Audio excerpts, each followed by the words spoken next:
یہ 20ویں صدی کے آغاز کے وقت، جسے ہم پورا کہتے ہیں مڈل ایسٹ، بلکہ صرف مڈل ایسٹ نہیں،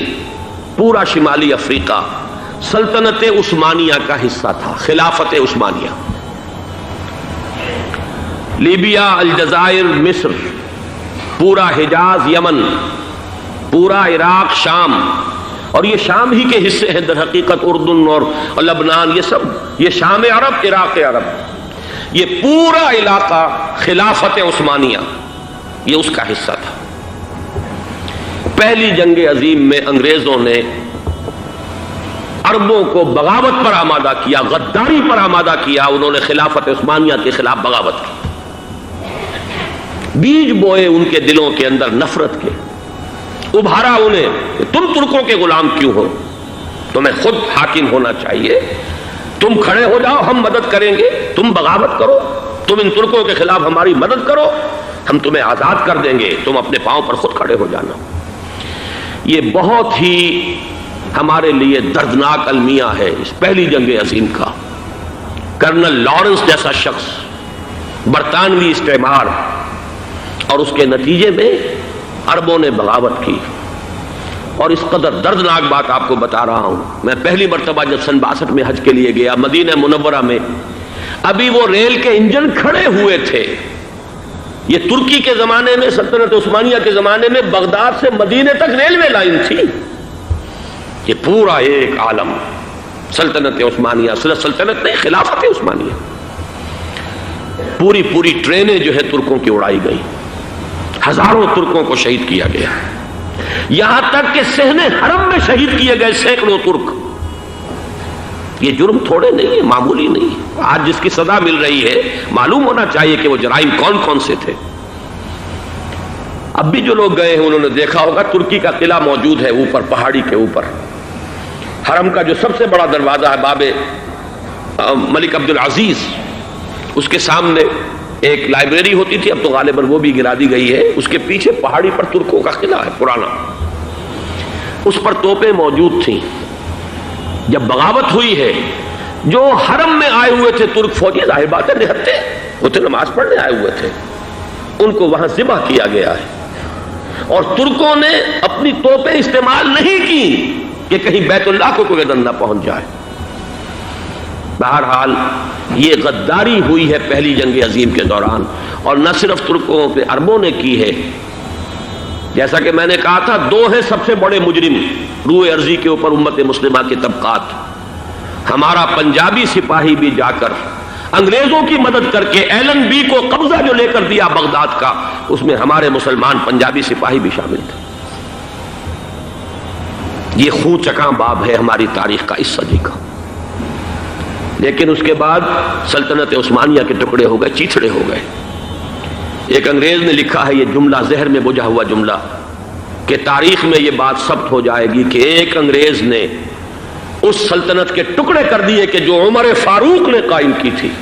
رضی اللہ تعالی عنہ۔ یہ پورا عالم، یہ تمام علاقہ کس نے فتح کیا تھا؟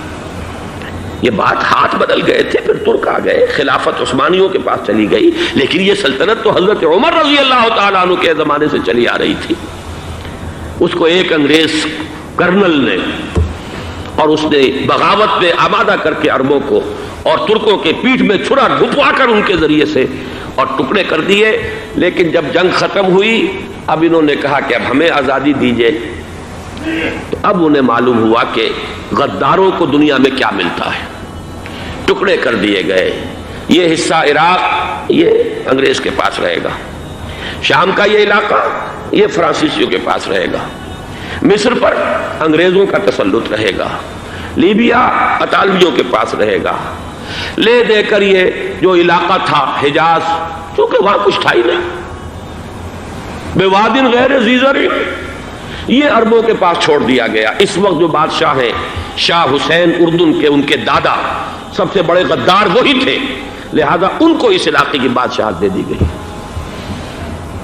اس کے بعد نجد سے ایک تحریک اٹھی ہے، وہ سعودی جو خاندان ہے وہ نجد سے اٹھا ہے۔ نجد میں اس وقت کچھ بھی نہیں تھا،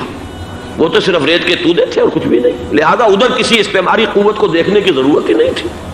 وہ تو بعد میں تیل برآمد ہوا اور اس کی حیثیت ہو گئی، اور یہ امارات کا علاقہ جو ہے اس کی دنیا میں اب گویا کہ یوں سمجھیے کہ جو سب سے زیادہ اہم علاقے ہو سکتے ہیں روئے ارضی کے نقشے پر، ان میں سے ایک وہ ہو گیا، لیکن یہ اس وقت کی بات میں کر رہا ہوں، کوئی حیثیت نہیں تھی، لہذا اس کو چھوڑ دیا گیا۔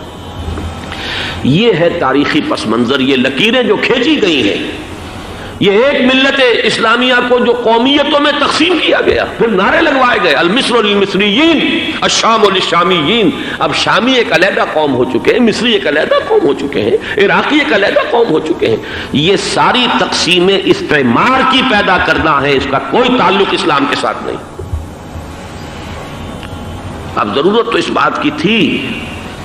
کہ استعمار کے پنجے جب یہاں سے کچھ ہٹے، دوسری جنگ عظیم کے بعد ایک دور آیا، امریکہ ابھرا ہے دنیا کی عالمی سطح پر سیاست میں، اس کے ہاں کچھ آزادی کے تصورات تھے، اس نے بھی سپورٹ کیا۔ برطانیہ کمزور ہو چکا تھا، وہ اتنے بڑے علاقے کو اب ہولڈ نہیں کر سکتا تھا۔ ہندوستان بھی آزاد ہوا، پھر یہ کہ اور دوسرے علاقوں سے بھی اس کو پسپائی اختیار کرنی پڑی۔ استعمار کے پنجے جس طرح بھی ہوئے، ان کے سینوں سے، عربوں کے سینوں سے جو ہے گویا کہ وہ ہٹے، لیکن امریکہ نے ایک اپنی بہت بڑی حکمت عملی جو اختیار کی، عالم عرب کے سینے میں اسرائیل کا خنجر پیوست کر دیا، تاکہ یہ کبھی آزاد نہ ہو جائیں، ہمارے انگوٹھے تلے رہے، ہماری پالیسی گورن کرے۔ یہ استعمار کا دوسری جنگ عظیم کے بعد جہاں برطانوی استعمار، فرانسیسی استعمار رفتہ رفتہ یہ ہٹنے شروع ہوئے، صدر ناصر نے انگریزوں کو اٹھا کر پھینکا میڈیٹرینین میں اور دوسرے جگہوں سے، الجزائر نے آزادی حاصل کی فرانس سے، اطالویوں سے جو ہے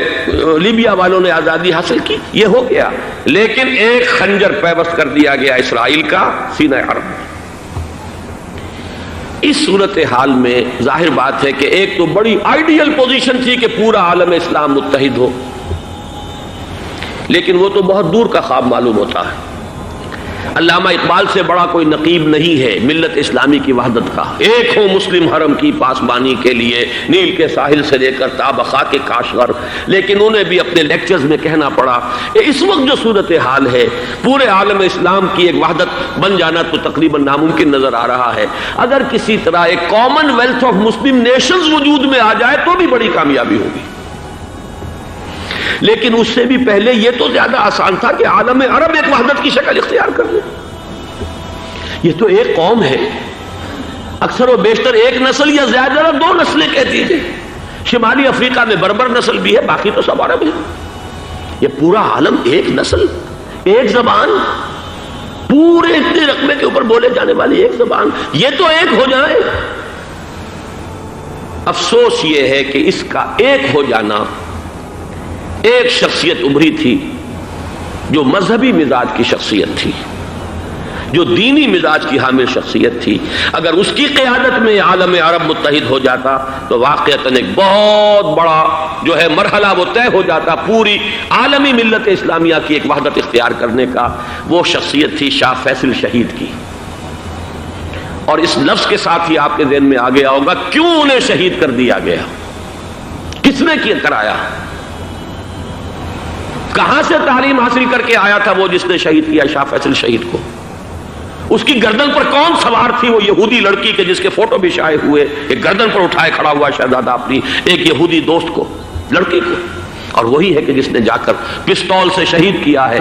جان اچھی طرح جان لیجئے، جیسے بارہا میں نے عرض کیا ہے کہ حضرت عمر کو شہید کرنے والا کہنے کو ابو لولو فیروز تھا، لیکن اس کے پیچھے پورا ایرانی نسل پرستی کا جو پورا پس منظر ہے، اسے تو ہر شخص جس کی ذرا بھی نگاہ جو ہے جو